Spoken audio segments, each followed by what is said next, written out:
कै ऐसी दशा येईन माझे अंगा, कै ऐसी दशा येईन माझे अंगा, चित्त पांडुरंगा झुरतसे नाठवूनी देह पायाचे चिंतन, अवसान ते क्षण नाही मधी, कै ऐसा पात्र होईन लाभासी, कै ऐसा पात्र होईन लाभासी, नेनो ऋषिकेसी तृष्टाईल नाठवूनी देह पायाचे चिंतन, अवसान ते क्षण नाही मधी, तुका म्हणे धन्य मानीन संचित, तुका म्हणे धन्य मानीन संचित, घेईन ते नित्य प्रेम सुख नाठवूनी देह पायाचे चिंतन, अवसान ते क्षण नाही मधी, विठ्ठल विठ्ठल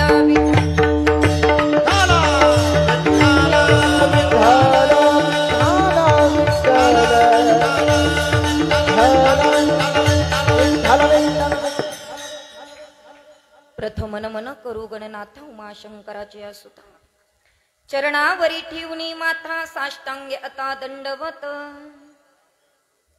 महायोग पीठे तटे भीमरथ्या, वरम पुंडरीकाय तातुन मुनींद्रे, समागत्य तिष्ठं तमानंद कंदम, परब्रह्मलिंगम भजे पांडुरंगा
पांडुरंगा करू प्रथम नमन, दुसरे चरण संतांची त्यांच्या कृपादानी कथेचा विस्तारू, बाबाजी सद्गुरु दास तुका जयांचे केलिया स्मरण, होय सकळ विद्येंचे अधिकरण, तेची वंदू श्री चरण श्री गुरूंचे, ते नमस्कारुनी आता ओम नमो ज्ञानेश्वरा करुणा करा दयाळा, तुमचा अनुग्रह लादलो पावन झालो चराचर। ओम नमो जियाद्या वेद प्रतिपाद्या जय जय स्वसंवेद्या आत्मरूपा विठ्ठल विठ्ठल विठ्ठल विठ्ठल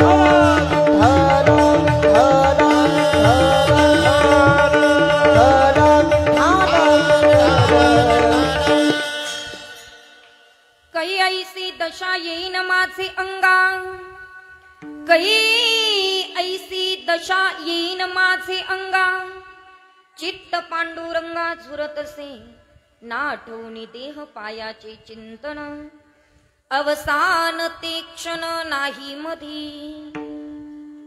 प्रस्तुत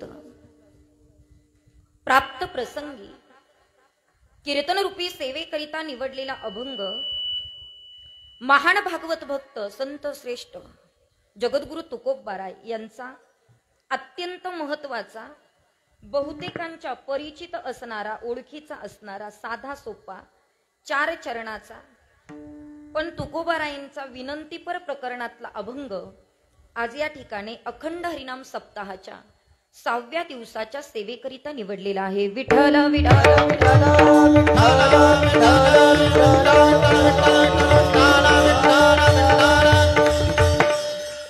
अभंग तुकोबारायांचा आहे।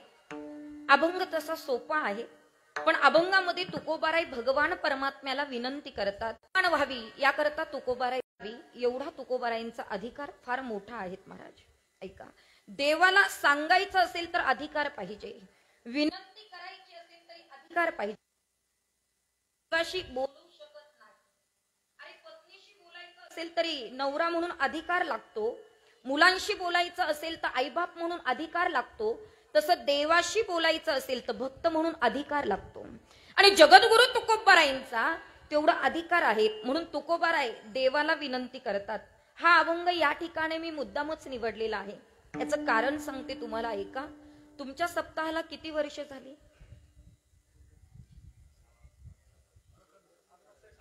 हा, 50-51। मी 51 धरते। 51 वर्षापासून तुमचा सप्ताह चालू आहे।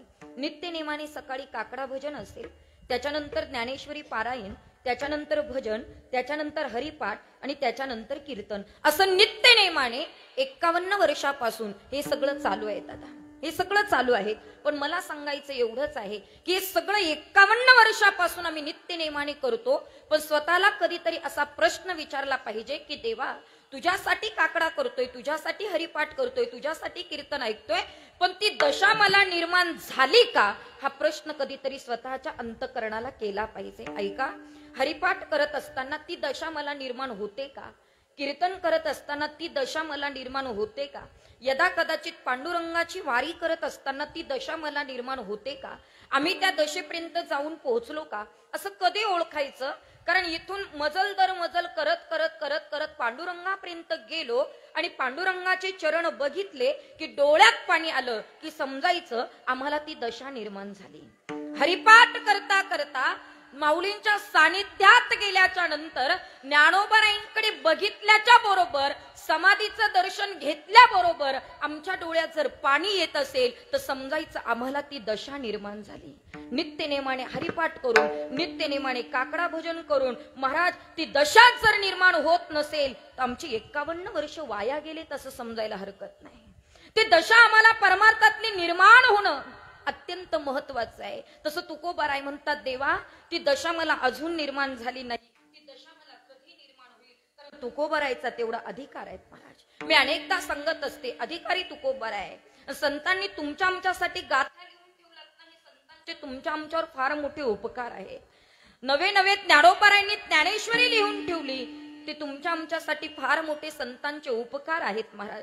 मी अनेकदा सांगत असते, संत जे देतात ते या जगात आम्हाला कोणीच देऊ शकत नाही, कोणीच नाहीत महाराज। सक्का भाऊ सुद्धा सख्या भावाला जास्त काही देऊ शकत नाही, इतके संतांनी आमच्यावर उपकार केलेले आहे। संत जे देतात ते या जगात कोणी देऊ शकत नाही। ऐका जरा, सरकारने दिलेलं पुरत नाही, पुरतंय का? खरं बोला, तुम्ही जागे आहात ना? सरकारने दिलेलं पुरतंय का? अजिबात नाही. महिला मंडळ, सध्या आम्ही महाराष्ट्रातल्या सरकारच्या नवे मुख्यमंत्र्याच्या लाडक्या बहिणी आहोत. पण पुढच्या वर्षी सावत्र होण्याची दाट शक्यता आहे. पुढच्या वर्षी राहूच याची काही गॅरंटी आहे? ऐका जरा, सरकार आलं तर आम्ही बहिणी, अन्यथा आम्ही बहिणी नाही. आता तर मात्र ज्याचा 2.5 लाखाच्या पुढे उत्पन्न त्या तर मात्र सावत्रच आहे सध्या तरी. म्हणून मला एवढंच सांगायचं आहे की जी स्कीम सुरू केली ती स्कीम पुढे जाऊन चालूच राहील याची काही गॅरंटी नाही. रस्त्यात खड्डे आहेत की खड्ड्यात रस्ते आहे कळतच नाही. सगळ्यात खडतळ प्रवास नाशिक ते नगरचा फार खडतळ प्रवास. का बरं खड्डे बुजवत नाही मला आतापर्यंत लक्षातच आलं नाही. पण मला एवढंच सांगायचं आहे की मात्र खड्डे बुजवले तरी पुढच्या वेळेस खड्डे होणारच, कारण सरकारने दिलेलं पुरत नाही. पुरतय का? अजिबात नाही. सरकारने दिलेलं पुरत नाही, माय बापाने दिलेलं उरत नाही, समुद्र कुणाला भरत नाही, सत्य कुणाला डरत नाही, जीव परमार्थ करत नाही, आणि एवढं सांगून सुद्धा तुमच्या डोक्यात शिरत नाही. काय शिरलंय सांगा ना, काय शिरलंय हे? एवढं सांगून तरी कुठं शिरतायत महाराज, कुठं आचरणात आणतोय आम्ही? म्हणून मला सांगायचं एक आहे, मायबाप मात्र संत जे देतात ते सरकार देत नाही, संत जे देतात ते मायबाप देत नाही, संत जे देतात या जगात कोणी देऊ शकत नाही. अगदी शांततेत ऐका. जगायचं कसं मायबाप शिकवतात, रडायचं कसं अनुभव शिकवतात, कष्ट करायचे कसे परिस्थिती शिकवते, त्रास किती द्यायचा नातेवाईक शिकवतात, आणि दुःखावर मात करून जीवन हसत हसत कसं घालवायचं ते संत शिकवतात. म्हणून संत जे देतात ते या जगात कोणी देत नाहीत महाराज. म्हणून संतांनी आमच्यावर उपकारच केलेले आहेत की कृपादान केले कल्पांती सरेना, कल्पांती सरेना, कल्पांती सरेना. कृपादान केले सती कल्पांते सरेना, कल्पांते सरेना, कल्पांते सरेना. केले उपकार तुम्ही काय, केले उपकार तुम्ही काय, पापन करी ऐसी माय, पापन करी ऐसी माया. धर्म चांद दिने पाया रे, अक्षय अभय दानगा.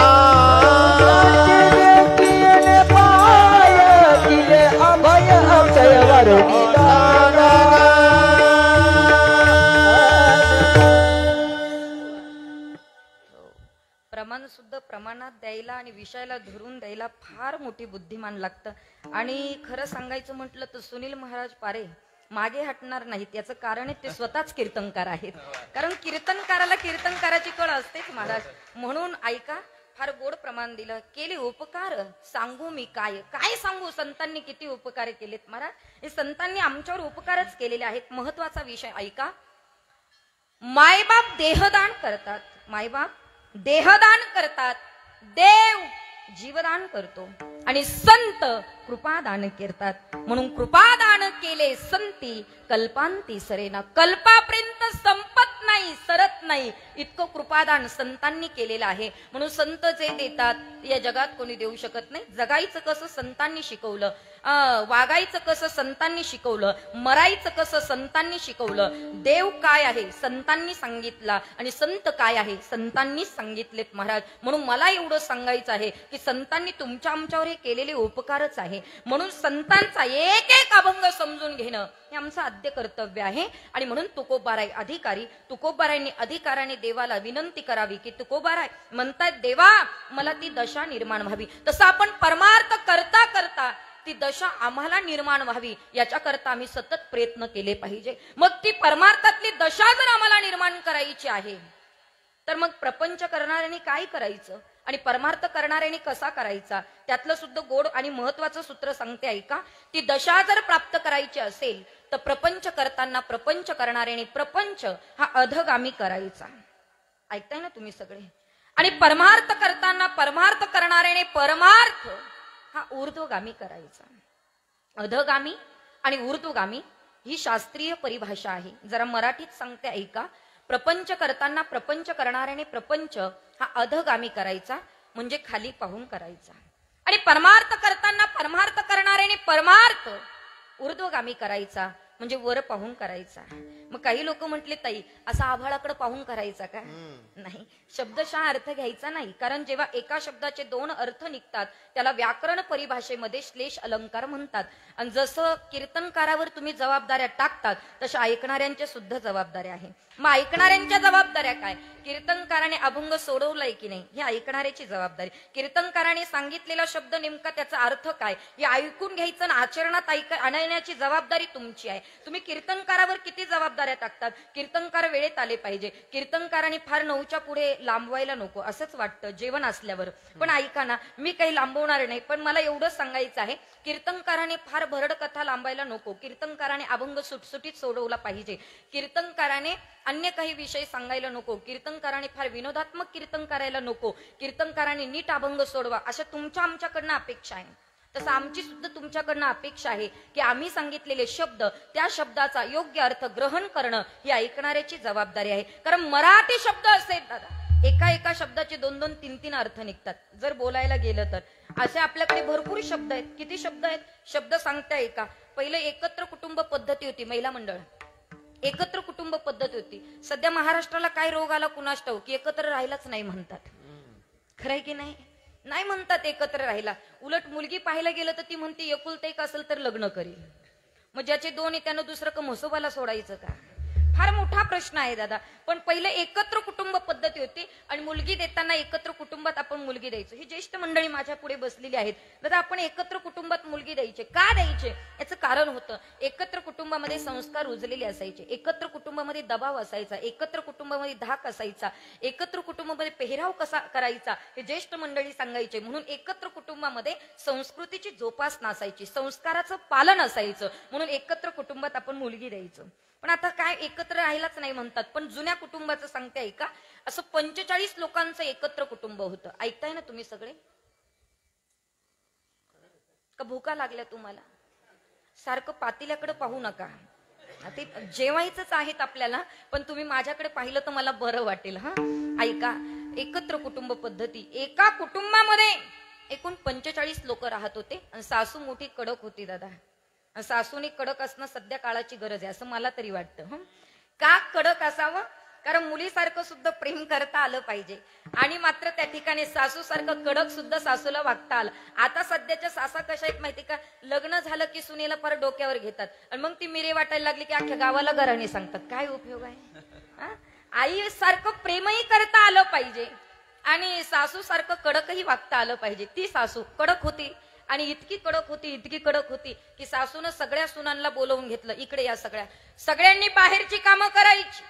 धुणं तुम्ही धुवायचं, भांडे तुम्ही घासायचे, कपडे तुम्ही धुवायचे, अंगण ओटा तुम्ही सारवायचं, झाडायचं तुम्ही, शेण तुम्ही काढायचं, सगळी बाहेरची कामं तुम्ही करायची. पण स्वयंपाक मी करणार. मी म्हणजे मी नाही बरं का, सासू म्हटली मी करणार. ऐका, सासू म्हटल्याच्या नंतर मी करणार. का बरं?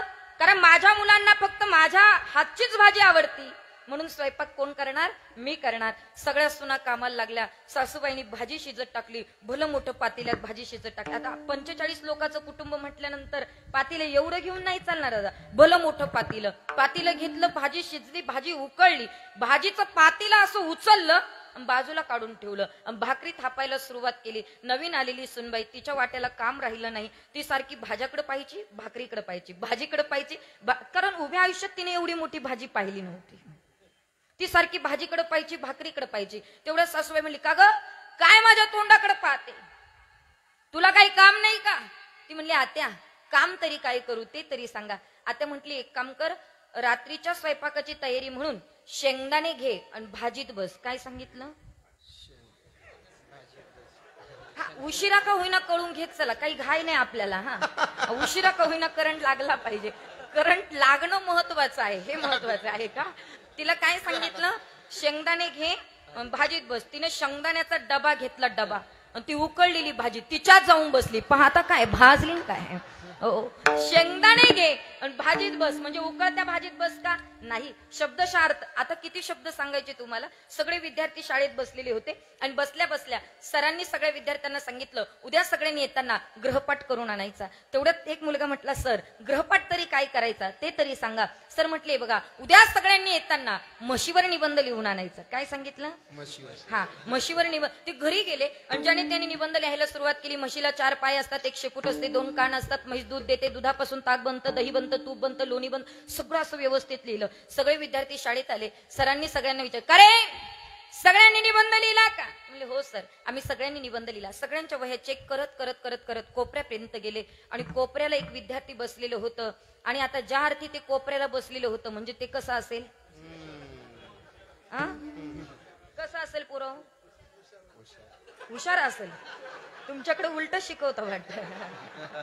ऐका, आता कोपरा पाहून बसणारे विद्यार्थी मठ्ठच असतात, कारण पुढे बसत नाही, होमवर्क केलेला नसतो दादा, आणि म्हणून ते कोपरा पाहून बसलं. आणि सध्या कीर्तनात कोपऱ्यात कोण जाऊन बसतं? म्हणजे इथलं नाही सांगत बरं का, आमच्या इकडचं सांगते मी. कोपऱ्याला कोण बसतं? ज्यानं तंबाखू खाल्ली ते थुकायची सोय म्हणून कोपरा पाहून बसतं. म्हणजे इथलं नाही, पण बरोबर ते कोपऱ्याला, ते तसं कोपऱ्याला बसलेलं होतं. सर तिथपर्यंत गेले आणि त्याला विचार, का रे निबंध लिहिला का? ते म्हणलं, नाही लिहिला सर. अरे पण का नाही लिहिला? सगळ्यांनी लिहिला, तू का नाही लिहिला? ते म्हणलं, त्याचं काय ना सर, असं झालं. म्हणे, कसं झालं? ते म्हणलं, वही घेतली, पेन घेतला आणि म्हशीवर निबंध लिहायला बसलो, म्हैस उदाळली, लिहिता झालं नाही. आता मला सांगा, म्हशीवर निबंध लिहून आणा याचा अर्थ तिच्यावर बसून लिहून आणा का? किती शब्द सांगावेत महाराज. शब्दाचा अर्थ जसे काढाल तसे. काय झालं, जावई बुवाला निमंत्रण दिलं सासूबाईंनी. बरेच दिवस झाले जावई बुवा आले नाही, तुम्ही या जरा जेवायला. जेवायला निघाले, सासूबाईचा शब्द तोडता येत नाही. आणि मग जावई निघालेत. सासूबाईनं सुनबाईला सांगितलं, जावई बऱ्याच दिवसांनी येतात, पुरणाचा स्वयंपाक करायचा आहे. सुनबाई म्हटली, हरकत नाही सासूबाई, करू आपण पुरणाचा स्वयंपाक. सासूबाई म्हटली, एक काम कर, सार मी करते, भजे मी तळते, कुरड्या मी तळते, अगदी भात मी घालते, सगळं करते, तू फक्त एवढंच काम कर, एवढं पुरण घे आणि वाटून दे. काय सांगितलं? काय सांगितलं? पुरण घे आणि वाटून दे. तिनं ते पुरण घेतलं. अर्धा तास झाला, 1 तास झाला. सासूबाई म्हणली, सुनबाई पुरण आण ना. ती म्हटली, आत्या वाटून दिलं ना. अगं हो, वाटलं तेच आण. ती म्हणली, आत्या वाटून दिलं ना. आत्या म्हणली, कसं वाटलं? ती म्हणली, गल्लीतले सगळे पोरं बोलवले, सत्यनारायणाच्या प्रसादासारखं वाटलं. आता पुरण घे आणि वाटून दे, याचा अर्थ गल्लीतल्या मुलांना वाट का महाराज? किती शब्द आहेत की ते आता सांगायला गेलो तर महाराज पहाट होईल, पण जाऊ द्या. मला एवढंच सांगायचंय, तसा प्रपंच अधगामी करायचा, त्याचा शब्दशः अर्थ घ्यायचा महाराज. ऐका, प्रपंच अधगामी करायचा आणि परमार्थ ऊर्ध्वगामी करायचा. म्हणजे आभाळाकडे पाहून नाही. हे बघा, आपलं जे चाललंय ना महाराज, ते सगळं उलट चाललंय, उलट सगळं उलट चाललंय. आपण प्रपंचामध्ये वरती पाहतो आणि परमार्थामध्ये खाली पाहतो. तुम्ही बघा ना महाराज, प्रपंचात वरती पाहतो आणि माझं एवढंच म्हणणं आहे, प्रपंचात तुम्ही किती वरती पहा, कितीही वरती पहा, तरी प्रपंचामध्ये समाधान नावाची गोष्ट अजिबात नाही. आहे समाधान? अजिबात नाही महाराज. आपण एकमेकाला भेटलो की एकच प्रश्न विचारतो, का हो बरं आहे का? आणि आपण काय म्हणतो? बरं आहे. खरंच बरे राहतो का आपण? कोणाचंच बरं नाही तिथं, कोणाचंच नाही. पण ऐका ना, प्रपंचामध्ये समाधान नावाची गोष्ट नाही. याचं कारण तुम्हाला सांगते, ऐका. भागवताच्या 9व्या स्कंदामध्ये ययाती राजाची गोड कथा आली. ऐकताय ना तुम्ही सगळे? सावध बसा, सावध. हा, एकदम सावध बसायचं, फ्रेश चेहरे ठेवायचे, अगदी मरगळल्यासारखं बसायचं नाही. हा, काहींचे तोंड पाहिले की दिवसाही 12च वाजलेले असतात आणि रात्रीचे 12च वाजलेले असतात. म्हणून अगदी फ्रेश बसायचं, आनंदी बसायचं, आनंदी. कधी कधी काही काही मरगळलेले चेहरे नेमके पुढे येऊन बसतात आणि त्यांचे तोंड मी पाहिले की मलाही वाटतं जीव द्यावा का काय, कुठून आबुदी आली याच्या पुढे कीर्तनाला उभे राहिले. म्हणून जरा फ्रेश बसायचं, आनंदी बसायचं, अजिबात मरगळल्यासारखं बसायचं नाही. म्हणून ऐका, वास्तविकता मात्र त्या ठिकाणी काही काही फार मरगळल्यासारखं बसतात. मी कायम एक दृष्टांत सांगत असते. वीर भगतसिंग दंड बैठका काढायला लागलेत महाराज. दुसऱ्या दिवशी फासावर जायचं होतं आणि तरी भगतसिंग दंड बैठका काढायला लागले. काढत असताना एका शिपाईनं विचारलं, भगतसिंग उद्या तुम्ही युद्धावर नाही जाणार, उद्या तुम्ही फासावर जाणार आहात, मग का दंड बैठका काढतात? भगतसिंगांनी उत्तर दिलं, फासावर जाणार आहे म्हणून दंड बैठका काढतो. फासावर जायचं आणि दंड बैठका काढायचा. काय संबंध? भगतसिंगांनी जे उत्तर दिलं ना महाराज, फार गोड आहेत. संपूर्ण दृष्टांत नका लक्षात ठेवू, फक्त तात्पर्य लक्षात ठेवा. भगतसिंग म्हटले, अरे आई, माझी आई दररोज देवपूजा करते आणि ती देवपूजेला लागली की मला फुलं आणायला सांगते. मी जसं असेल तसे फुल बागेतनं फुलं घेऊन येतो आणि आईच्या हातात देतो. आई काय करते? ज्या फुलाचा घाण वास येते ते फुल फेकून देते, जे फुल सडलेलं आहे ते फुल फेकून देते, पण ज्या फुलाचा अगदी छान वास येतोय, टवटवीत दिसतंय, ते फुल उचलते आणि भगवंताच्या चरणापाशी वाहते. मी दंड बैठका याच्याच करता काढतोय की मी मरता मरता इतका टवटवीत दिसावा की देवाच्या चरणापाशी मला जागा मिळावी आणि धरणी मातेनं माझा स्वीकार करावा. याच्यासाठी मी दंड बैठका काढतोय. मला सांगायचं एक आहे, मरणाच्या दारात होते तरी दंड बैठका काढत होते महाराज. मरणाच्या दारात होते तरी टवटवीत दिसावं वाटत होतं देवा करता. मला माहित नाही तुम्ही मरता मरता कसे दिसाल, पण निदान कीर्तनात तरी टवटवीत बसा, माझं समाधान होईल महाराज. म्हणून कीर्तनात तरी अगदी आनंदी बसा, फ्रेश बसा. मी वेळेच्या मात्र पुढे जाऊ देणार नाही. लईत लई गेले तर 15 मिनिट चालेल ना तुम्हाला? हा, मी जास्त लांबवणार नाही, पण मला असं वाटतं कीर्तनातला प्रत्येक शब्द तंतोतंत ऐकणं हे तुमचं आद्य कर्तव्य आहे. कुठपर्यंत आलो होतो आपण बाबा?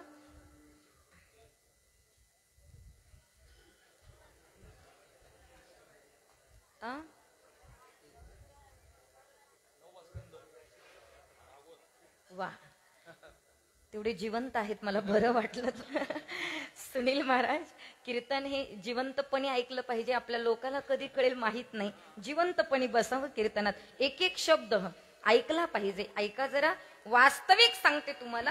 भागवतातल्या 9व्या स्कंदामध्ये ययाती राजाची गोड कथा आली. दादा, ययाती राजाचं सेपरेट एक कादंबरी आहे. कधी वाचायला वेळ मिळाला तर 100% वाचा. खूप गोड आहेत. एकदा वाचायला लागलं की त्याच्यामध्ये गुंततच जातो. शेवटपर्यंत पूर्ण झाल्याशिवाय ती वाचल्याशिवाय आपण सोडू शकत नाही. इतकी छान कादंबरी आहे, ऐका जरा. आणि मग त्या भागवताच्या 9व्या स्कंदात ययाती राजाची गोड कथा आली. ययातीचा विवाह ऋषी मुनींची कन्या देवयानी तिच्या बरोबर झाला. देवयानी माहिती आहे ना महिला मंडळ तुम्हाला? नाही माहिती? स्टार प्रवाहवरची नाही बरं का, संग्रामची अजिबात नाही. ही इकडे ऋषी मुनींची भागवतातली सांगते मी. ती देवयानी तिच्या बरोबर विवाह झाला आणि झाल्याच्या बरोबर त्या देवयानी बरोबर दासी म्हणून श्रमिष्ठा गेली. श्रमिष्ठा ही राजकन्या होती, पण पूर्वजन्मीचं संचित भोगावं लागतं म्हणून दासी म्हणून जावं लागलं. पण राजकन्या होती, दिसायला रूपवती, अगदी सुंदर, इतकी गोरीपान होती दादा, इतकी छान दिसायला होती. पण इतकी छान दिसायला असताना ययातीची नजर त्या श्रमिष्ठेकडे गेली आणि ययातीमध्ये आणि श्रमिष्ठेमध्ये संबंध प्रस्थापित झाला. ते कळालं देवयानीला. देवयानी रडत रडत रडत रडतच निघालीत दादा. आणि ऋषी मुनींनी देवयानीला रडत असताना पाहिलं. आणि ऋषी मुनी देवयानीला विचारतायत, कारण सांगताय का? देवयानीला विचारताय, काय झालं देवयानी रडायला? कारण बापाचं अंतकरण काय असतं ना, ज्या बापाला मुलगी आहे त्यालाच कळतं महाराज. ज्याला परमेश्वरांनी मुलगी दिली नाही ना, तो कायम दुसऱ्याच्या लेकराला नावं ठेवत असतो. पण तुम्ही पहा, ज्याला मुलगी आहे तो दुसऱ्याच्या लेकराला बोलताना सुद्धा घाबरून बोलत असतो. त्याला माहिती आहे, आपण जर लोकाच्या लेकराला नाव ठेवलं तर आपल्याला सुद्धा ठेवणारे कोणीतरी असेल महाराज. म्हणून मुलगी असणं सुद्धा गरजेचं आहे. आणि मग बाप सगळं सहन करू शकतो दादा, सगळं सहन करू शकतो. पण मुलीच्या डोळ्यामध्ये जास्त वेळ पाणी आलेलं बाप सहन करू शकत नाही. त्याला बाप म्हणतात महाराज. ऋषीमुनींनी विचारलं, झालं काय देवयानी? देवयानी रडू लागली, बाबांना सांगू लागली, बाबा नवरा राजा नसता पाहून दिला तरी चाललं असतं बाबा. भिकाऱ्याचा प्रपंच बिन तक्रार केला असता बाबा. जेवायला पाची पक्वान्न नसते तरी चालले असते बाबा. भाजी भाकरीवर राहिली असती बाबा, एक टायमाचं खाऊन उपाशी राहिली असती बिन तक्रार. राहायला राज्य दरबार नसता तरी चालला असता बाबा. झोपडीत प्रपंच केला असता बिन तक्रार. सगळं सहन केलं असतं बाबा, सगळं सहन केलं असतं. पण नवऱ्यानं केलेला विश्वासघात कसा सहन करू? कारण पत्नी सगळं सहन करू शकते, पण नवऱ्यानं केलेला विश्वासघात पत्नी सहन करू शकत नाहीत महाराज. आणि देवयानी रडायला लागली. देवयानीचं सगळं ऐकलं. ऋषी मुनींच्या मुखातनं श्राप बाहेर पडला. हे ययाती, माझ्या मुलीला इतका त्रास दिला, विश्वासघात केला, तुला अजन्म वृद्धत्व प्राप्त होईल, म्हणजे तू म्हातारा होशील. भर तारुण्यामध्ये ययाती म्हातारा झाला बाबा, भर तारुण्यात. आणि म्हातारा झाल्याच्या नंतर कळालं आपल्याला श्राप कोणी दिलेला आहे. आणि मग ययाती निघाला रडत रडत. दादा एवढं अख्खं आयुष्य म्हातारपणात कसं घालायचं. मग निघाला रडत रडत. ऋषी मुनींनी बघितलं, ययाती तिथं आला. चुकलं माझं, मला क्षमा करा, दिलेला श्राप मागे घ्या. ऋषी मुनींनी सांगितलं सगळं करता येतं बाबा, पण तोंडातनं गेलेला शब्द आणि दिलेला श्राप मागे घेता येत नाही. ययाती रडायला लागला, कसं आयुष्य काढू या वृद्धत्वात, म्हातारपणामध्ये कसं आयुष्य घालू. आणि तेवढ्यात देवयानीनं त्याला रडताना पाहिलं. ऐका महिला मंडळ, धर्मपत्नी कशाला म्हणतात ऐका, जी सगळं सहन करते पण पती रडलेला जास्त वेळ पत्नीला सहन होत नाही, ती धर्मपत्नी. त्यानं किती त्रास देऊ द्या, पण तो जास्त रडलेला पत्नीला सहन होत नाही. महाराज तेवढ्यात देवयानीनं पाहिलं, बाबा चुकले असेल माझे पती, चुकतो तोच माणूस असतो ना, पण दिलेला श्राप मागे घ्या बाबा, दिलेला श्राप. बाई देवयानी असं करता येणार नाही, पण मी उशाप देऊ शकतो. ऐक देवयानी, ऐक ययाती, कुणाचं तरी तारुण्य तू आणू शकतो, पण तू राजा आहे, कुणाकडे जाशील बळजबरी करशील, कोणाचे आणणार चालणार नाही. ज्याचं तारुण्य आणायचं तो तुझ्या घरातला असला पाहिजे.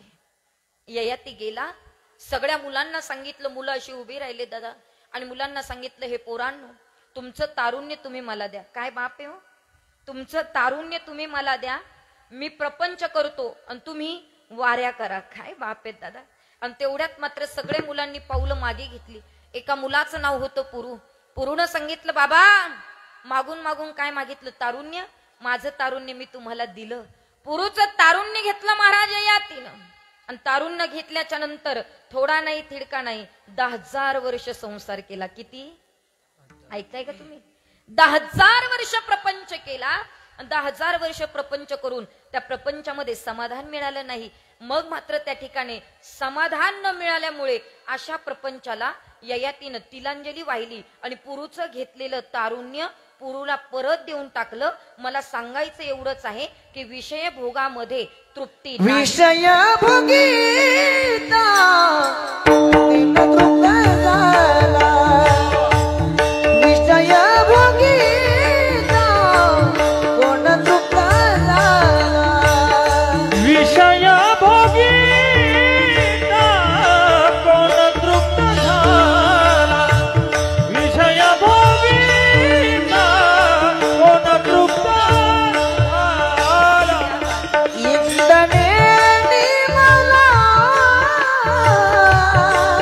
अग्नी कोणे, इंद्रने मला अग्नी कोण. विषय भोगीता कोण तृप्त झाला, विषय भोगीता कोण तृप्त झाला. इंद्रने निमाला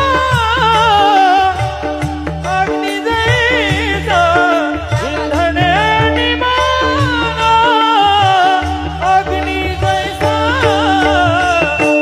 विषय भोगीता कोण तृप्त झाला, विषय भोगीता कोण तृप्त झाला.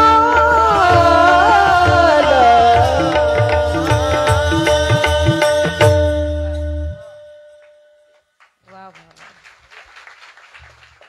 विषय भोगिता कोण तृप्त झाला, इंधने निमाला अग्नी जैसा. विषयामध्ये तृप्ती नाही. जसं अग्नीत इंधन टाकलं की ते भडका घेतं, तसा विषय भोग आहे. किती भोगला तरी त्याच्यात समाधान नावाची गोष्ट नाही. मला ते सांगायचं आहे, प्रपंच कितीही केला तरी त्याच्यात समाधान नाही. प्रपंचात कितीही वरती पाहिलं तरी त्याच्यामध्ये समाधान अजिबात नाही महाराज. तरी आम्ही मात्र प्रपंचामध्ये कायम वरती पाहतो. तुम्ही बघा ना जरा, कायम प्रपंचात वरती पाहतो. याचा असं आहे, माझं कसं होईल, त्याच्याकडे गाडी माझी कधी होईल, त्याच्याकडे एवढा मोठा बंगला आहे माझा कधी होईल. याला म्हणतात प्रपंचात वरती पाहणं. याला काय म्हणतात, प्रपंचात वरती पाहणं. कधी कधी एखाद्याची गाडी एखाद्याचा बंगला पाहिला की आमचं मन आम्हाला विचारायला सांगतं, विचार करतं मन की बाबा त्याच्याकडे एवढं आहे, मला कधी ते प्राप्त होईल. पण खरं सांगू का, या सगळ्या गोष्टी मनावर अजिबात अवलंबून नाही. मनाचं काय घेऊन बसला तो, म्हणून आज इथे उद्या कुठे त्याचा काय भरोसा. बहुत चंचलाचा बहुत चंचलाचा पळा बहुत चंचलाचा बळा, बहुत चंचलाचा बळा. जाता येता न लगे बेला न लगे बेला न लगे बेला बहुत चंचलाचा पळा बहुत चंचलाचा पळा जाता येता न लगे वेळा, न लगे वेळा, न लगे वेळा. बहुत चंचलाचा बळा, बहुत चंचलाचा बळा. चपळ चपळ चपळ. क्या करते वा.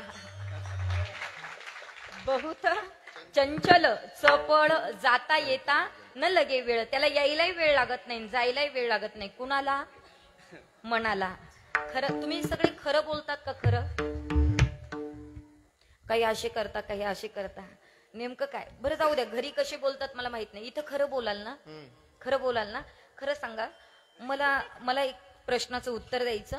तुमच्या मनाला असं वाटत नाही का आपण महाराष्ट्राचं मुख्यमंत्री व्हावं?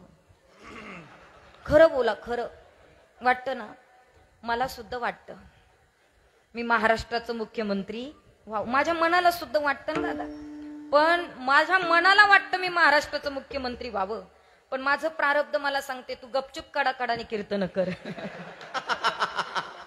तुमच्या मनाला काय वाटतं हे महत्वाचं नाही, तुमचं प्रारब्ध काय ठरवतं याला सगळ्यात जास्त महत्व आहे. शास्त्रकार फार गोड वर्णन करतात. मनसा चिंतितम कार्य दैवम अन्यत्र चिंतन राजकन्येन प्रसंगे व्याघ्र जटिल भक्षिता.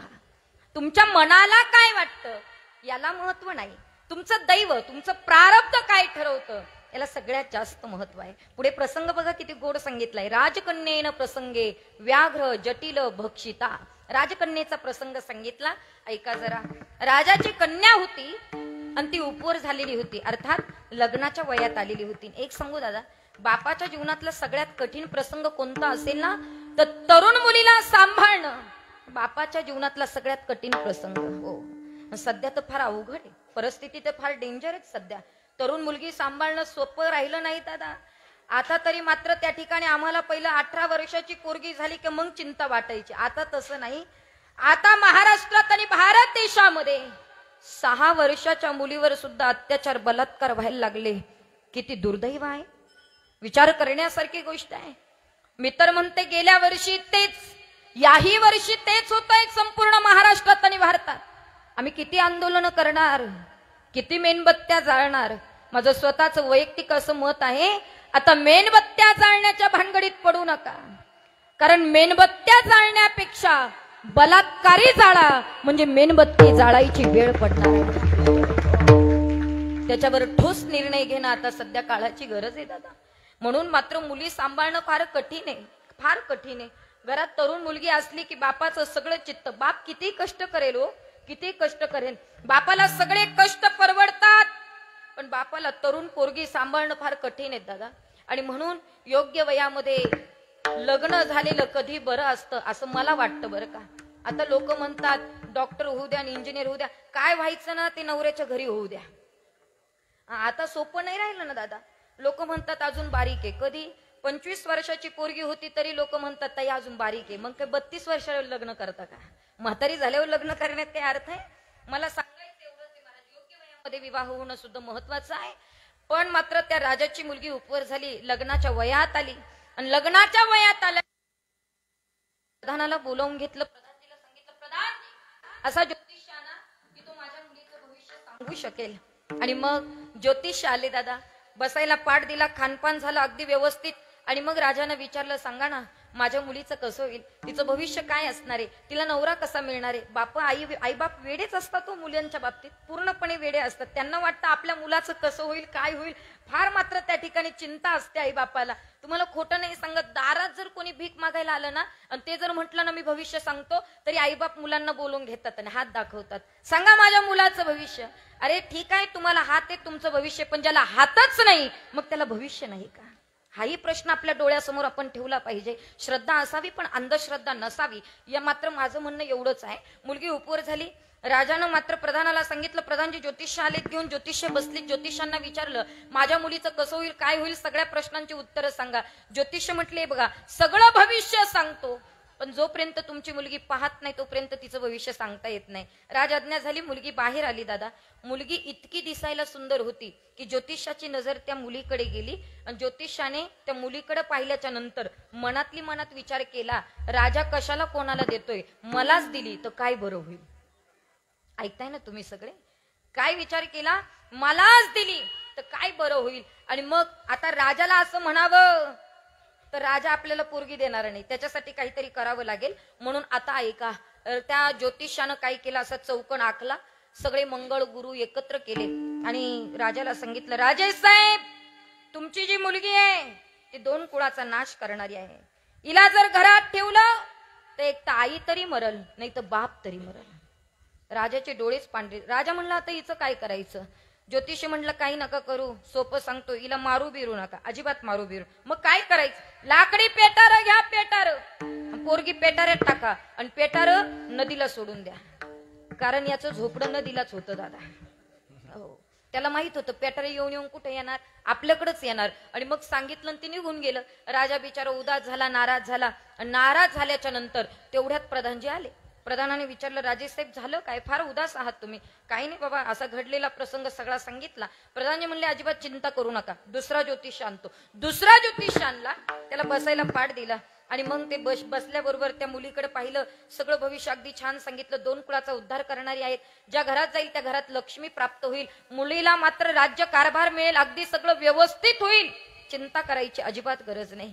राजाला आनंद वाटला. पण राजा प्रधानाकडे गेला, प्रधानाला विचारलं, मग पहिल्या ज्योतिषाचं काय करायचं. प्रधान म्हणला, त्याचं काय करायचं ते माझं मी पाहतो.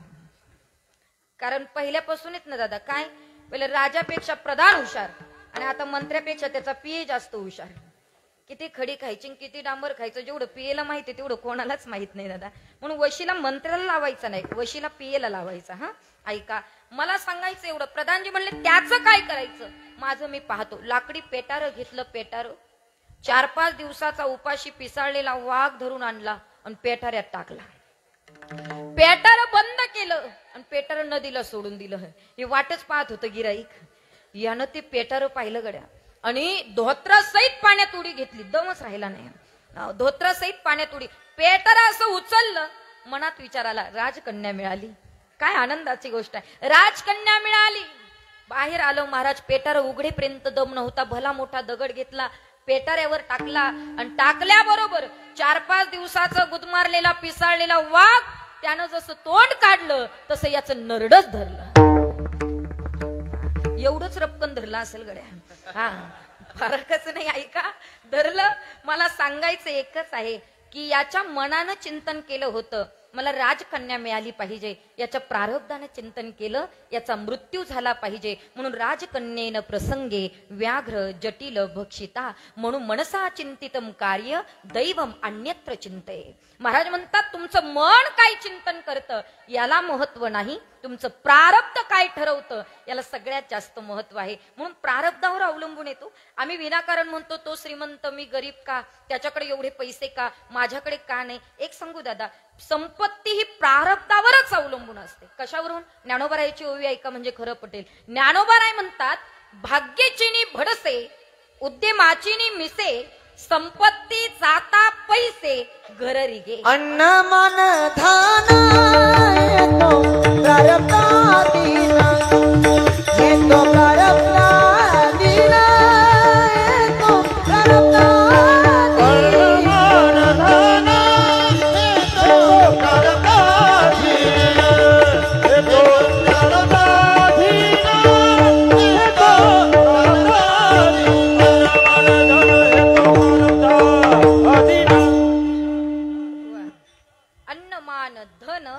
हे तो प्रारब्धा अधीन, हे प्रारब्धाच्या अधीन आहे.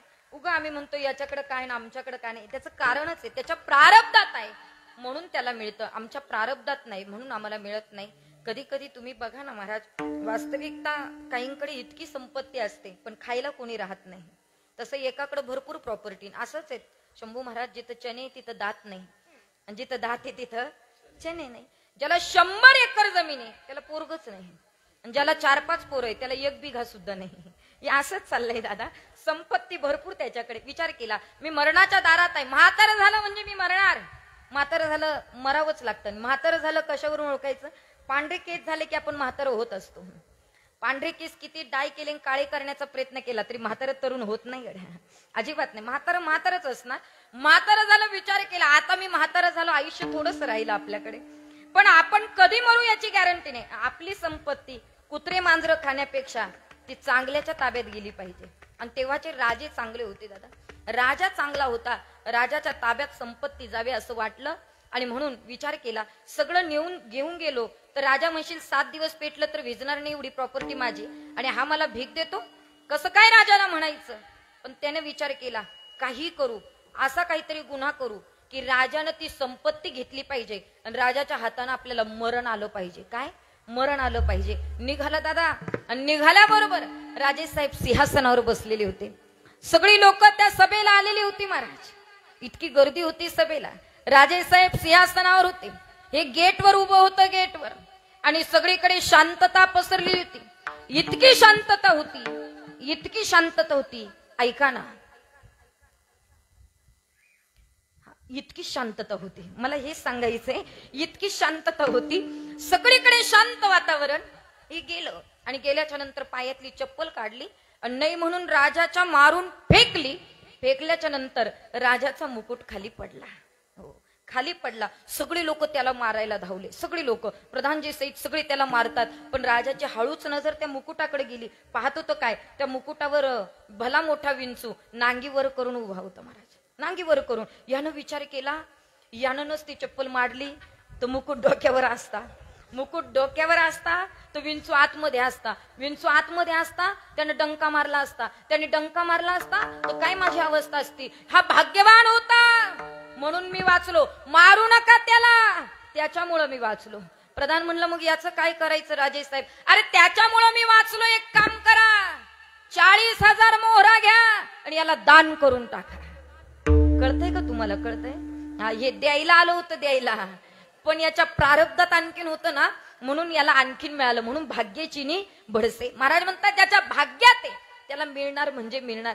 विचार केला बुवा आता कसं काय करायचं, संपत्ती तर दिली पाहिजे. यानं पुन्हा दुसरी कृती केली. याला माहित होतं राजाच्या पत्नीवर राजाचं फार प्रेम आहे. ते वरती गेलं महाराज, आणि तेवढ्यात मात्र राजाची पत्नी सकाळी सकाळी केस धुवून त्या मात्र वरच्या मजल्यावर उभी राहिली, केस आपले सुकवत होती. हे पाठीमागणं गेलं, पत्नीला ढकलून दिलं विचार न करता. ती बिचारी खाली पडली. हो, तिचं कंबरडं मोडलं, सगळी गल्ली गोळा झाली.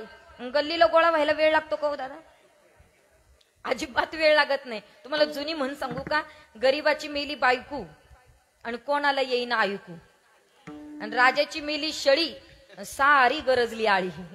राजाची शळी मेली ना, शळी, तर लोक म्हणतात गाईपेक्षा जास्त दूध देत होती राजाची म्हणून. गरीबाची बायको मेली तर लोक आतून कडी लावून बसतात पण उघडत नाही. मौत न्यायला लागते का काय प्रश्न पडतो महाराज. ते असंच आहे. राजाची पत्नी खाली पडली, कंबरडं मोडलं महाराज, सगळी गल्ली गोळा झाली. आणि राजा खवळला, संतापला आणि सांगितलं, ज्यानं कोणी माझ्या पत्नीला वरतून ढकलून दिलं असेल त्याला आत्ताच्या आत्ता फासावर देण्यात यावं. राजा नुसता बोलला, हो नुसता बोलला, पण तेवढ्या 10 मिनिटांमध्ये जेवढी 4-5 मजली इमारत होती तेवढी ढासळली. ढसळल्याच्या नंतर प्रधान राजाकडे पळत पळत गेला. राजे साहेब, हा भाग्यवान होता म्हणून तुमच्या पत्नीचं नुसतं कंबरडं मोडलं. हा नसता तर ती कोणत्या मजल्यात असती, कोणत्या ढिगाऱ्यात गुजली असती ती सुद्धा दिसली नसती. भाग्यवान होता म्हणून नुसतं कंबरडं मोडलं.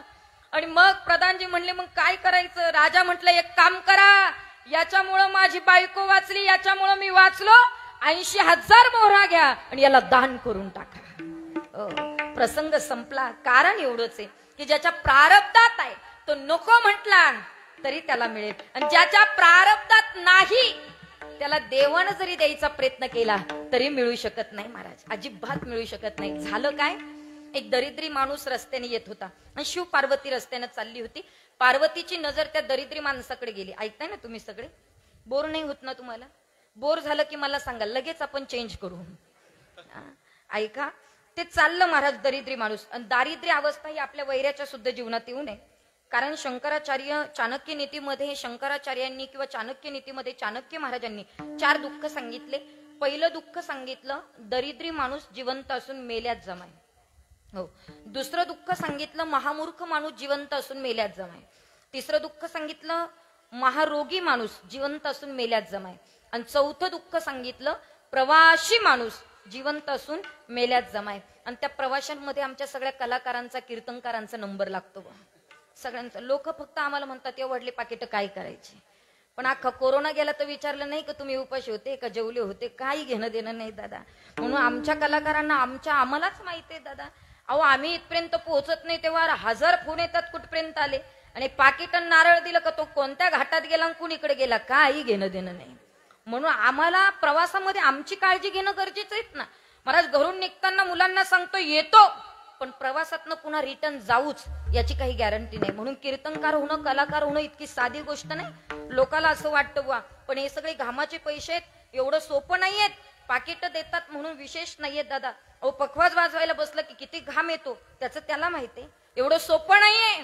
2 तास कीर्तन करणं एवढं सोपं नाहीये. आणि 2 तासाच्या कीर्तनावर लोक ठरवतात पडलं का रंगलं. विशेष आहेत दादा, विशेष आहेत. एवढं सोपं नाहीये. सुळावरची परीक्षा आहे ती. आणि म्हणून मला सांगायचं एक आहे, प्रवासी माणूस जिवंत असून मेल्यात जमाय. तो दरिद्री माणूस रस्त्याने निघाला आणि निघाल्याच्या नंतर पार्वती आईसाहेबांनी त्याचं दारिद्र्य पाहिलं. बाई माणसाला लवकर दया येते महाराज. आणि मग पार्वती आईसाहेब म्हटल्यात महादेवाला, देवादिदेव महादेव सगळ्यांना देत आलात, याला काहीतरी द्यावं, याला काहीतरी द्या. देव म्हणले ऐका याला देऊन उपयोग होणार नाही. देवा द्या म्हणते ना तुम्हाला. पार्वती आईसाहेबांचे डोळे पाहिले, चेहरा पाहिला आणि देव म्हणले देतो देतो.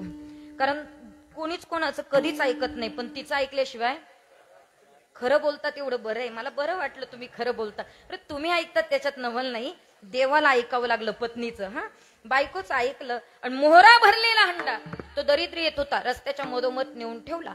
ठेवल्याच्या नंतर पार्वती आईसाहेबांना वाटलं ते मोहरा पाहिल हा श्रीमंत होईल आणि याचं दारिद्र्य जाईल, म्हणून रस्त्याच्या मधोमध ते तिकडनं चालत चालत आलं. याने मनात विचार केला माझं तरी बरं आहे बुवा, पण आंधळी माणसं कसे चालत असतील. नुसतं विचार करत होता तोपर्यंत बरं होतं, पण यांनी डायरेक्ट प्रॅक्टिकल करायला सुरुवात केली. प्रात्यक्षिक. डोळे झाकून चालायला लागलं, डोळे झाकून. आणि त्या हंड्याला ठोकरला. आता तरी डोळे उघडायचे की नाही. ते म्हणलं अशाच आंधळ्यांना ठेसा लागत असेल. तसंच पुढे गेलं. हांड्याकडे पाहिलं नाही.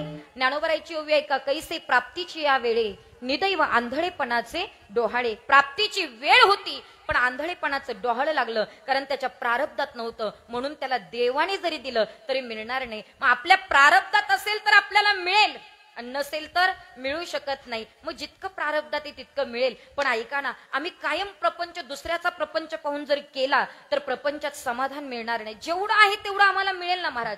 महाराज म्हणतात आलिया भोगासे असावे सादर.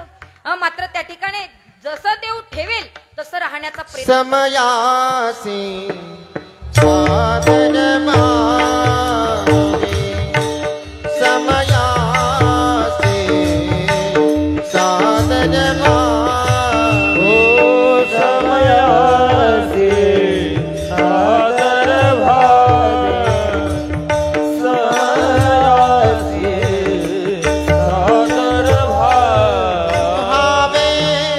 समयासी सादर मागे. क्या बात आहे. देव ठेविल सैसे रहावे, देव ठेविल सैसे रहावे. समयासी सादर भावे, समयासी सादर भावे. देव ठेविल तैसे राहावे, देव ठेविल तैसे राहावे. समयासी सादर भावे, ओ समयासी सादर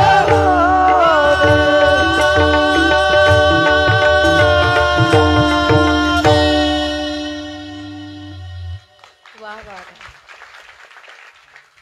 आमच्या किशोर महाराजांवर खरंच भगवंताने कृपाच केलेली आहेत महाराज. इतकं गोड गातात महाराजे.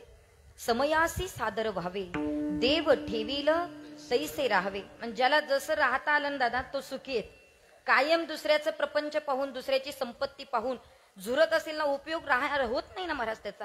मला एवढंच सांगायचंय की मात्र प्रपंचात आम्ही खाली पाहायचं म्हणजे काय आणि आम्ही वरती पाहतो म्हणजे काय. ऐका, सध्या ज्याची झोपडी आहे त्याला वाटतं माझं कौलाचं घर कधी होईल. ज्याचं कौलाचं घर आहे त्याला वाटतं सिमेंटचे पत्रे कधी टाकेल. ज्याचे पत्रे आहेत त्याला वाटतं स्लॅब कधी टाकेल. ज्याचा स्लॅब पडलाय त्याला वाटतं मी गाडी कधी घेईल. ज्याची गाडी आहे त्याला वाटतं 100 एकराचा मालक कधी होईल. याला म्हणतात प्रपंचात वरती पाहणे. आणि असं जर वरती पाहत गेला तर समाधान मिळणार नाही. मग खाली पहा प्रपंचात. मग ज्याचा स्लॅब आहे त्यानं पत्र्याच्या घराकडे पहा. ज्याचं पत्र्याचं घर आहे त्यानं कौलाच्या घराकडे पहा. ज्याचं कौलाचं घर आहे त्यानं झोपडीकडे पहा. आणि ज्याची झोपडी आहे त्यानं भिकाऱ्याकडे पहा. 100% समाधान झालं. 100%. प्रपंचात खाली पहा आणि परमार्थामध्ये वरती पाहिलं पाहिजे. परमार्थात वरती पाहायचं म्हणजे काय. आपल्या शेजारच्या वारकऱ्याची जर वारी होत असेल आणि आपली जर होत नसेल तर आपण विचार केला पाहिजे, त्याची वारी होती माझी का होत नाही. त्यानं माळ घातली मी का घालत नाही. तो तुकोबारायांची साधना करतो मी का करत नाही. तो काकडा म्हणतो मी का करत नाही. मग माझा कधी काकडा पाठ होईल. माझा हरिपाठ कधी पाठ होईल. माझी गाथा कधी पाठ होईल. माझी गीता कधी पाठ होईल. मी ज्ञानेश्वरीचं पारायण कधी करेल. मी भगवंतापर्यंत कधी जाऊन पोहोचेल. तसं तुकोबाराय म्हणतात, देवा माझ्यापेक्षा ज्येष्ठांना, माझ्यापेक्षा साधूंना, माझ्यापेक्षा संतांना ती दशा निर्माण झाली. ती दशा मला कधी निर्माण होईल हे महाराज अभंगाच्या कई ऐसी दशा येईल माझे अंगात. क्या बात आहे. कई ऐसी दशा येईल माझे अंगात. काही ऐसी दशा येईल माझे अंगात. काही ऐसी दशा येईल माझे अंगात. कई ऐसी दशा येईल माझे अंगात. कई ऐसी दशा येईल माझे अंगात. काही ऐसी दशा येईल माझे अंगात. काही ऐसी दशा येईल माझे अंगात. चित्त पांडुरंगा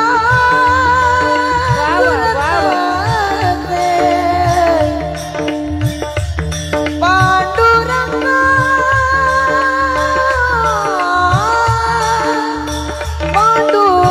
पांडुरंगा माय बाबा चित्त पांडुरंगा दूर करते. चित्त पांडुरंगा दूर करते. नाटभूमी देहा मायाचे चिंतन. नाटभूमी मायाचे चिंतन. चित्त पांडुरंगा झुरत असे. चित्त पांडुरंगा झुरत असे. चित्त पांडुरंगा झुरत असे. नाठवुनी देह पायाचा चिंतने. नाठवुनी देह पायाचा चिंतने.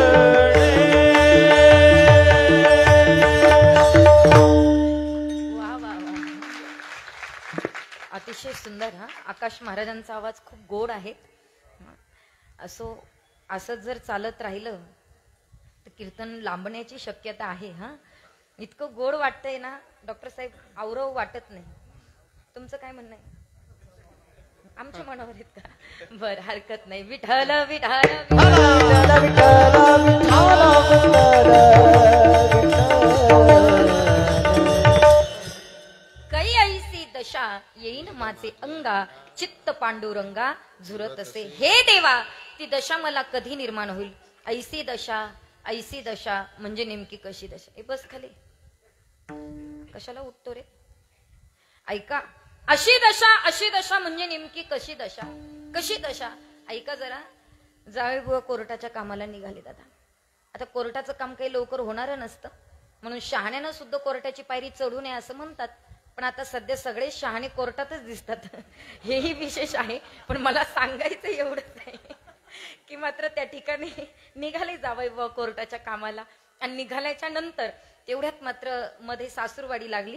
जावायला असं वाटलं दिवस जाईल आपला, सासूरवाडीला जाऊ, 2 घास खाऊन मग पुढचं काम करू. सासूबाईकडे गेले आणि सासूबाईला सांगितलं, मामी जे लवकर होईल ना ते पटकन बनवा आणि पटकन मला 2 घास खायला द्या. आता लवकर काय बनवा मामीला प्रश्न पडला, सासूला प्रश्न पडला. म्हणून तिनं बेसन पिठाचं धिरड केलं. धिरड माहिती का तुम्हाला? तुमच्याकडे धिरडच म्हणता ना? हा, बेसन पिठाचं धिरड केलं आणि त्याला वाढलं. त्याला ते इतकं आवडलं दादा, इतकं आवडलं. ते निघालं आणि निघाल्यानंतर ते असं म्हणतच निघालं, घरी गेलो का धिरड करायला सांगल, घरी गेलो का धिरड करायला सांगल, घरी गेलो का धिरड करायला सांगल. चालता चालता बोलतच गेलं आणि नेमकं कोर्टाचं काम झालं. आणि मग तिकडनं निघालं आणि मग येत ना निघाल्याच्या नंतर सारखं म्हणायचं, मी ना अगदी मामीनं बनवलं होतं ना तसंच करायला सांगेल, मामीनं बनवलं होतं ना तसंच करायला सांगेल. आणि घरी आलो आणि घरी आल्याच्या नंतर बायकोला म्हणलं, आई जसं मामीने केलं होतं तसं कर. ती म्हणली, आहो तसं पण नेमकं काय करू ते तरी सांगा. ती म्हणलं, जास्त प्रश्न विचारू नको, वैतागून आलो, कोर्टाचं काम होतं, दिवसभर गेला, जास्त प्रश्न विचारू नको, पटकन कर. ती म्हणली, आहो काय करू ते तरी सांगा. ती म्हणलं, जास्त रागवायला लावू नको, इतकं संतपलं दादा, इतकं शिव्या द्यायला लागलं. ती म्हणलं, पटकन कर सांगितलं. आणि ती म्हणली, आहो पण नेमकं काय करू ते सांग, तेवढ्यात मात्र सांगा. तेवढ्यात तर म्हटलं, तुला सांगितलं वैताग देऊ नको. इतकं मारायला लागला महाराज, इतकं मारायला लागला त्या बायकोला. ती आरडा ओरड करायला लागली. शेजारची म्हातारी पळतच आली नेमकं काय झालं म्हणून पाहिला. म्हातारी पळत आली आणि पळत आल्याच्या नंतर त्या मुलीला मारलेलं पाहिलं. सगळीकडे लाल वळ उठलेले होते महाराज. आणि तिच्या पाठीकडे पाहिलं आणि ती मग तर त्या नवऱ्याला म्हणली, अरे मेल्या, पार पुरीला मारून मारून पाठीचं धिरड केलं ना, धिरड. हा तेच करतेच. हा, ऐसी दशा म्हणजे नेमकी कशी दशा? हे देवा, मला ती दशा निर्माण होऊ दे. नेमकी कोणती दशा? माझं चित्त आहे ना देवा, तुझ्या चरणापाशी झुरू दे. हे बघा, माणसं झुरतात पण दुसऱ्याचे पाकिट पाहून झुरतात, काय उपयोग आहे? नाही, मला वाटतं माणसाने झुरलं पाहिजे. पाकिट बंगला पाहून नाही, गाडी पाहून नाही, पण त्या सेवे करता, त्या भगवंताच्या चरणाच्या सेवे करता झुरलं पाहिजेत महाराज. त्याची चरण सेवा अत्यंत महत्वाची आहे, त्याच्या करता झुरा. आणि तुम्ही एकदा त्याच्या करता झुरून पहा, आयुष्यामध्ये काही कमी पडणार नाही हो. एकदा त्याच्या करता चालून पहा महाराज, आयुष्यात कधी काही कमी पडणार नाही. मी नेहमी सांगत असते, किती झुरावत महाराज. एखादी 70 ओलांडलेल्या म्हाताऱ्या माणसाने वारी कधी सोडली नाही आणि अचानक त्याची वारीमध्ये व्यत्यय आला महाराज.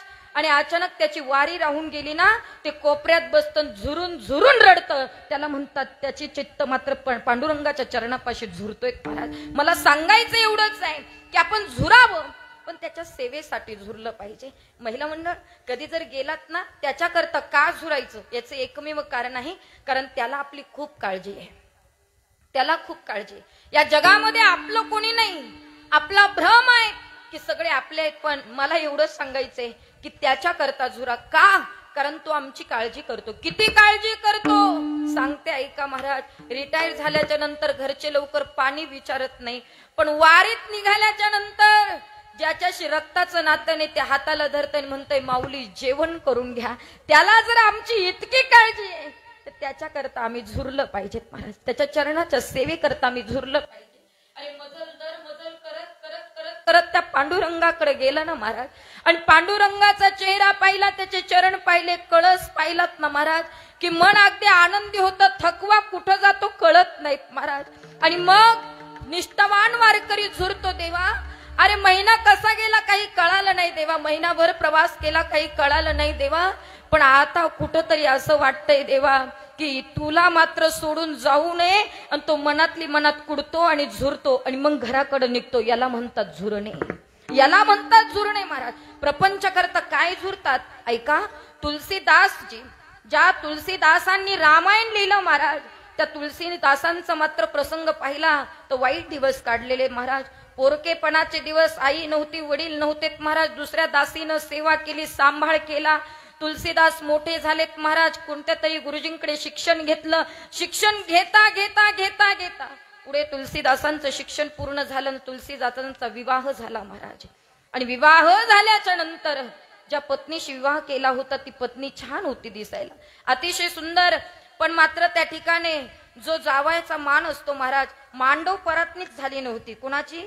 तुलसीदासांची. मांडव परातनी नसली की मात्र पुढे काही मात्र संसार करता येत नाही असं म्हटलं जातं बरं का. आणि मग मात्र सासू मात्र त्या ठिकाणी जावयाला बोलवते, सुनेला बोलवते आणि एकदा का ते येऊन गेले की मग त्यांचा प्रपंच सुरू होतो महाराज. पण तुलसीदासांचा प्रपंच ते न झाल्यामुळे सुरू झालेला नव्हता. काशीमध्ये शिकायला गेलेले तुलसीदास शिक्षण घेत असताना पत्नीची आठवण आलीत महाराज. आणि पत्नीची आठवण आल्याच्या नंतर मध्यरात्री तुलसीदासजी निघालेत. निघाल्याच्या नंतर पूर आलेला होता महाराज. सगळीकडे अंधार पडलेला होता. त्या अंधारामध्ये निघालेत. पत्नीवर प्रेम होतं महाराज, अतिशय प्रेम तुलसीदासांचं. पत्नी सारखी तोंडासमोर दिसत होती. त्या पत्नी करता तुलसीदासजी निघालेत. नदीला पूर आलेला, त्या पुराचा विचार केला नाही. वाटलं लाकडाला धरून प्रवास पुढे करू, पण ते लाकूड नसताना ते गेलेल्या माणसाचं प्रेत होतं. त्या प्रेताला धरून अख्खा प्रवास केला. कारण धुंदचे मात्र डोळ्यावर फक्त पत्नीच्या प्रेमाची होती महाराज. तिथं गेले, पत्नीला भेटायचं, कसं वरती जायचं महाराज. आणि मग विचार केला.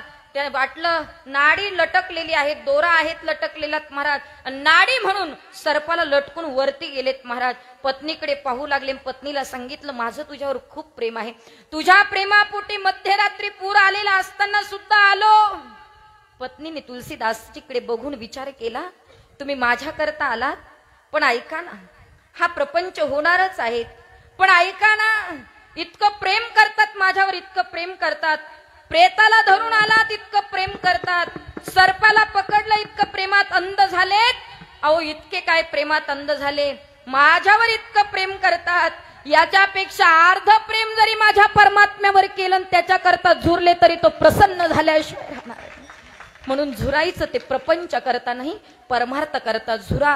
म्हणून हे देवा, ती दशा मला कधी निर्माण होईल की माझं चित्त तुझ्या चरणापाशी झुरेल. पण देवा, ती दशा निर्माण होण्याकरता आणि माझं चित्त तुझ्या चरणापाशी झुरण्याकरतात ना देवा, मला माझ्या स्वतःच्याच देहाचा विसर पडणं अत्यंत महत्वाचं आहे. हे महाराज अभंगाच्या दुसऱ्या नाठवोनी देह पायाचे चिंतन, नाठवोनी देह पायाचे चिंतन, नाठवोनी देह पायाचे चिंतन, नाठवोनी देह पायाचे चिंतन, ओ नाठवोनी देह पायाचे चिंतन, नाठवोनी देह पायाचे चिंतन, नाठवोनी देह पायाचे चिंतन, नाठवोनी देह पायाचे चिंतन, अवसान ते क्षण नाही मधी, नाही मधी, अवसान ते क्षण नाही मधी, नाही अवसान ते क्षण नाही मधी, अवसान ते क्षण नाही मधी,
जोरात वाजल्या पाहिजे. छान. काय बुरबुर कोणाला आवडत नाही, पाऊस जोरात पडला की सगळ्यांना आवडतो. हा तसे टाळ्या सुद्धा बुरबुरी सारख्या नाही, तर जोरात वाजल्या पाहिजे. आणि मोठ्याने टाळे वाजवायला अंतकरणच मोठं लागतं. मी नेहमी सांगत असते महाराज, दुसऱ्याचं कौतुक करायला ना तुमचं अंतकरण मोठं लागतं. ज्यावेळेस माणसं दुसऱ्याचे कौतुक करतं ना, त्यावेळेस ती माणसं कधी मोठी होऊन जातात ते सुद्धा कळत नाही. दुसऱ्याचं कौतुक करता आलं पाहिजे. सुंदर महाराजांनी चाल काढली. नाठवुनी देह पायाचे चिंतन, अवसान ते क्षण नाही मध्ये. हे देवा, ती दशा मला निर्माण होऊ दे, माझं चित्त तुझ्या चरणापाशी झुरू दे. पण कधी कसं होईल, माझ्याच देहाचा मला विसर पडू दे. एकही क्षण वायाला जाऊ नको देवा. पण एक काम कर देवा, त्या सेवेला मी कधी पात्र होईल की देवा, हे जग माझ्यावर किती आनंदी आहे याच्याशी मला काही कर्तव्य नाही. जग मला किती चांगलं म्हणतंय की तो ऋषिकेश परमात्मा आनंदी होऊ दे. हे महाराज अभंगाच्या तिसऱ्या. कै ऐसा पात्र भोईल लाभाचे, कै ऐसा पात्र भोईल लाभा, कै ऐसा पात्र भोईल लाभाचे, कै ऐसा पात्र भोईल लाभाचे. ऐसा पात्र होईल लाभाचे, ऐसा पात्र होईल लाभाचे, ऐसा पात्र होईल लाभाचे, ऐसा पात्र होईल लाभाचे. कै ऐसा पात्र भोईल लाभाचे, कै ऐसा पात्र भोईल लाभाचे, कै ऐसा पात्र भोईल लाभाचे, कै ऐसा पात्र भोईल लाभाचे. ऐसा पात्र होईल लाभाचे, ऐसा पात्र होईल लाभाचे, ऐसा पात्र होईल लाभाचे, ऐसा पात्र होईल लाभाचे. नैना ऋषिकेश तुझसे येना, नैना ऋषिकेश तुझसे येना. नैना ऋषिकेश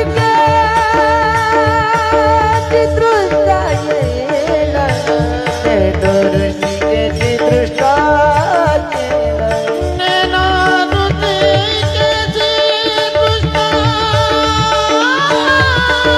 येना, नैना ऋषिकेश तुझसे येना.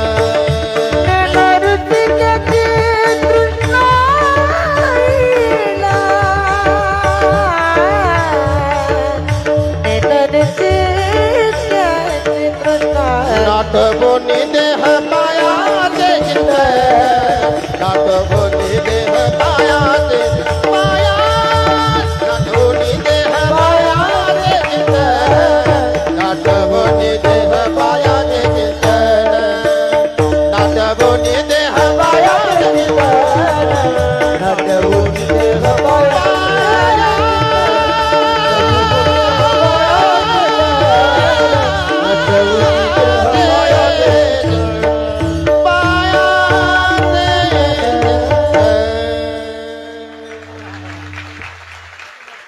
कै ऐसा पात्र होईन लाभासी, नेनो ऋषिकेशी तृष्टाईल.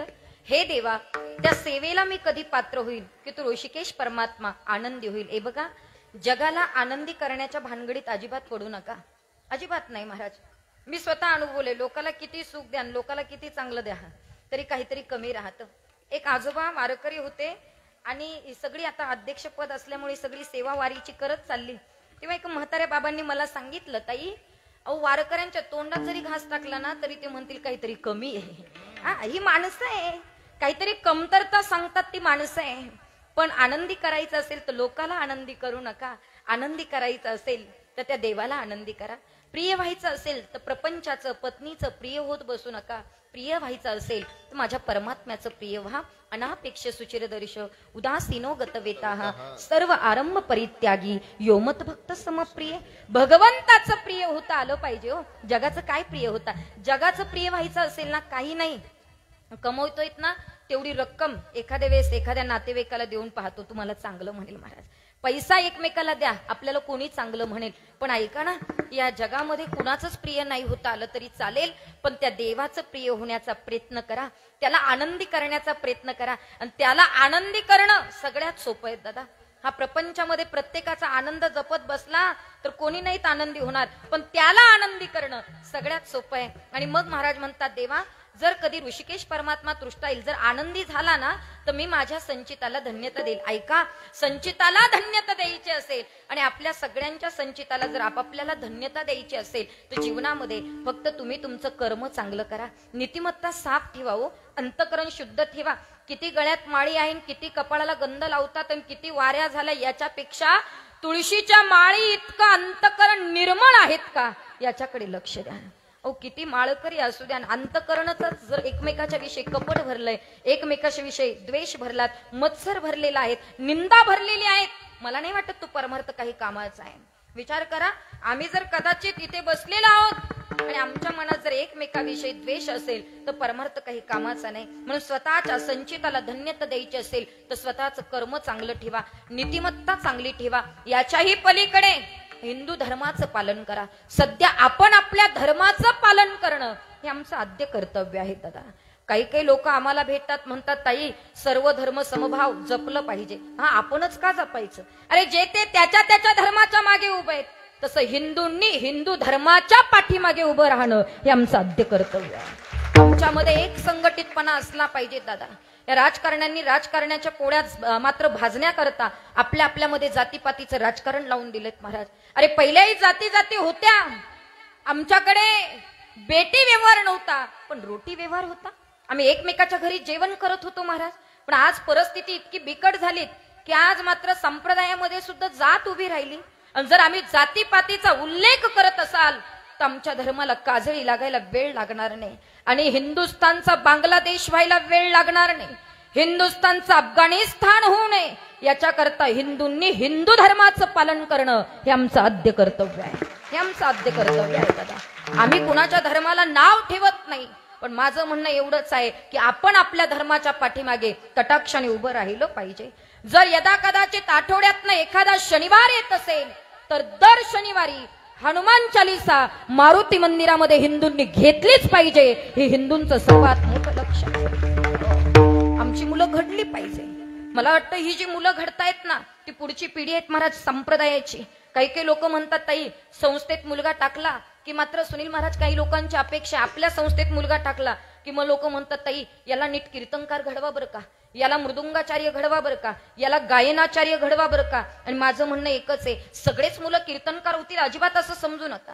कीर्तनकार होणं इतकं सोपं नाहीये, मृदुंगाचार्य होणं इतकं सोपं नाहीये, गायनाचार्य होणं इतकं सोपं नाही. मला वाटतं गायक नाही झाला तरी चालेल, मृदुंगाचार्य नाही झाला तरी चालेल, कीर्तनकार नाही झाला तरी चालेल, पण तो मुलगा जर संस्थेत असेल आणि त्याने जर आईबाप वृद्धाश्रमात जरी टाकले नाही तरी संस्थेचं फळ आपल्याला मिळणार आहे. संस्थेमध्ये मुलं त्याच्याच करता टाकायचे, त्याच्यावर संस्कार लागले पाहिजे. अरे आपल्या एवढ्याशा मुलाचं सुद्धा पसायदान पाठ असलं पाहिजे. आमच्या मुलांना आमची ज्ञानेश्वरी माहित असायला पाहिजे, आमच्या मुलांना ज्ञानोबा तुकोबा आमचे निवृत्तीनाथ महाराज माहित असायला पाहिजे, आमची संत परंपरा आमच्या मुलांना शिकवली पाहिजे. पण खरं सांगू, सध्या आमच्या सर्वांची मुलं कॉन्व्हेंटला आहे, इंग्लिश मिडियमला आहे दादा.